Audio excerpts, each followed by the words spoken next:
موجز لأهم الأنباء من صوت العرب. أهلا بكم. بحث العاهل السعودي الملك سلمان بن عبد العزيز اليوم مع الأمين العام لمجلس التعاون لدول الخليج العربية الدكتور عبد اللطيف الزياني عددا من الموضوعات المتعلقة بالشأن الخليجي.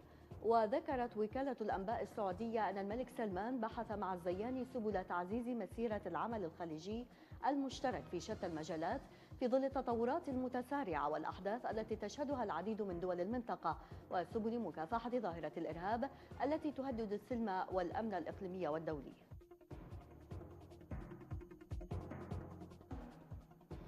قدم جيمس كليبر مدير الاستخبارات الوطنية الأمريكية استقالة مفاجئة إلى لجنة الاستخبارات في مجلس النواب، وذلك في الوقت الذي يستعد فيه الرئيس المنتخب دونالد ترامب لتشكيل إدارته الجديدة. وقال كليبر الذي سيبقى في منصبه لمدة 64 يوما من الآن إن العد التنازلي للتنحي بدأ بعد أن تقدم باستقالته، لافتا إلى أنه أحس بحالة جيدة بعد تقديمه الاستقالة، وإن 50 عاما من الخدمة هي أكثر من كافية بالنسبة له.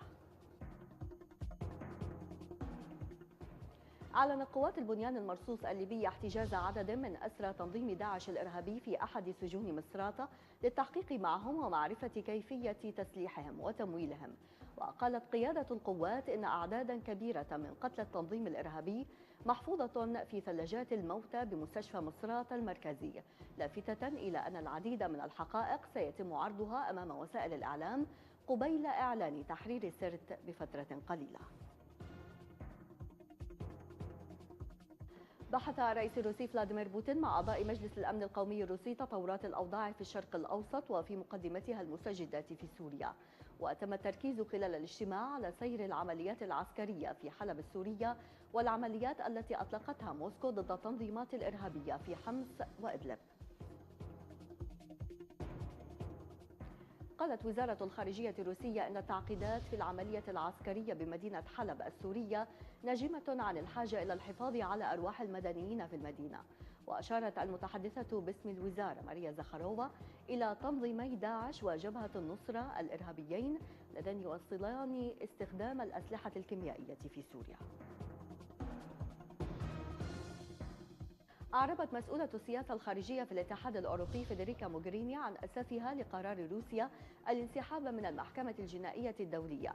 وأشارت موغريني إلى أنه لا يزال الاتحاد يقدم دعما قويا إلى المحكمة الجنائية الدولية، إضافة إلى التزامه بالتعاون الكامل في مجال العمل على منع الجرائم الخطيرة التي تقع ضمن نطاق اختصاص المحكمة. وكان الرئيس الروسي فلاديمير بوتين سحب بلاده من معاهدة تأسيس المحكمة.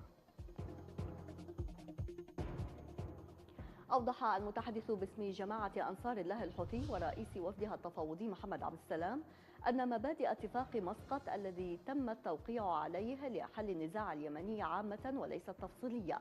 وأضاف عبد السلام في تصريحات إعلامية أن التفاصيل ستوضع للنقاش الذي من المفترض أن يبدأ خلال مشاورات السلام أواخر شهر نوفمبر الجاري، مشددا على ضرورة أن يكون النقاش واضحا في فترة زمنية محددة تنتهي بإيجاد حل سياسي.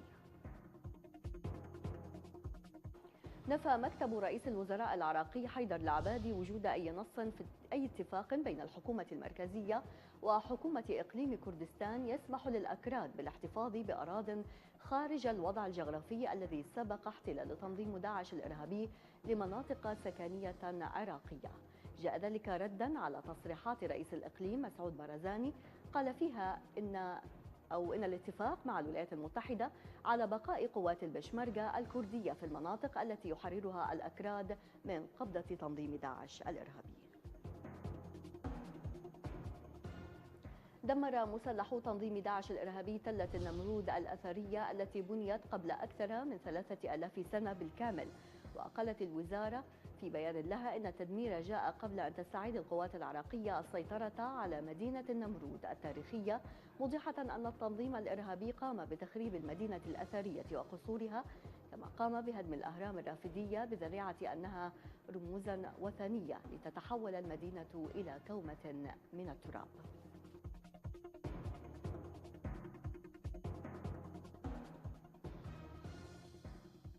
انتهى الموجز. أعود وألتقي بكم على رأس الساعة القادمة. إلى اللقاء.